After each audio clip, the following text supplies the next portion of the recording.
कल केंद्र की सरकार ने अहम फैसले लिए हैं, जिसमें गरीबों के लिए जो मुफ्त राशन देने की योजना था उसे 1 साल के लिए बढ़ा दिया गया है और इस पर करीब 2 लाख करोड़ रुपए खर्च होने का अनुमान है। देश में खाद्य सुरक्षा कानून के तहत अभी 81 करोड़ लोगों को करीब मुफ्त में अनाज दिया जा रहा है। असल में इस योजना के तहत गेहूं जो है वो 2 रुपए किलो, चावल 3 रुपए किलो मिल रहा है। सरकार ने फैसला किया है कि दिसंबर 2023 तक यह बिल्कुल फ्री में दिया जाएगा। इस फैसले के आने के बाद लोक जनशक्ति पार्टी रामविलास के सुप्रीमो राष्ट्रीय अध्यक्ष चिराग पासवान ने मोदी सरकार का आभार व्यक्त किया है और उन्होंने लगातार 3 ट्वीट किए हैं। क्या कुछ ट्वीट किया चिराग पासवान ने, आइए आपको बताते हैं। चिराग पासवान ने कहा है कि पापा जी ने, उनके पिता जब स्वर्गीय रामविलास पासवान जब खाद्य और सार्वजनिक वितरण मंत्री थे तब उन्होंने यह संकल्प लिया था कि कोई भी व्यक्ति भूखा ना सोए, वे अंतिम सांस तक गरीबों के लिए चिंतित रहे। कोरोना काल में स्वर्गीय रामविलास पासवान जी ने राष्ट्रीय खाद्य सुरक्षा अधिनियम के तहत देश के 51 करोड़ से अधिक लाभार्थियों को मुफ्त अनाज देने का निर्णय लिया था।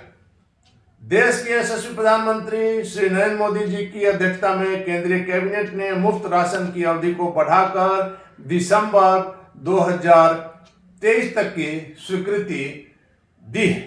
इस ऐतिहासिक निर्णय के लिए मैं आदरणीय प्रधानमंत्री श्री नरेंद्र मोदी जी का हृदय से आभार प्रकट करता हूं।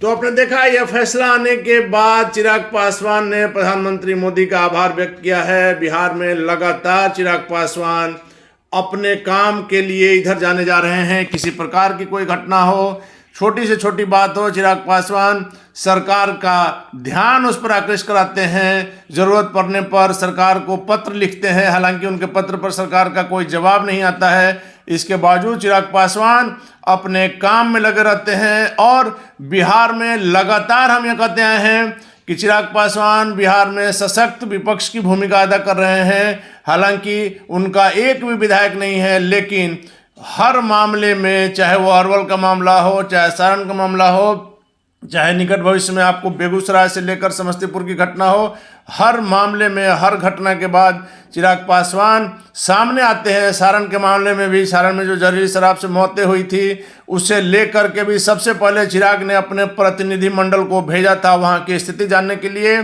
और लगातार चिराग पासवान सारण के मामले पर भी सरकार का ध्यान आकृष्ट कराते रहे। अपने गए, अपनी टीम को भेजा, राज्यपाल से मिलकर के बिहार में राष्ट्रपति शासन की मांग की, लेकिन अभी तक उनकी बातों पर कोई ध्यान नहीं दिया गया है। उसके बावजूद चिराग पासवान लगातार अपने काम को करते रहते हैं और बिहार फर्स्ट, बिहारी फर्स्ट का जो उनका विजन है, जो उनका डॉक्यूमेंट है, इसे लेकर के भी बिहार में उनकी लोकप्रियता लगातार बढ़ रही है। और आज जब प्रधानमंत्री मोदी ने गरीबों के हित के लिए ऐसा निर्णय लिया तो सबसे पहले चिराग पासवान ने उनका धन्यवाद किया।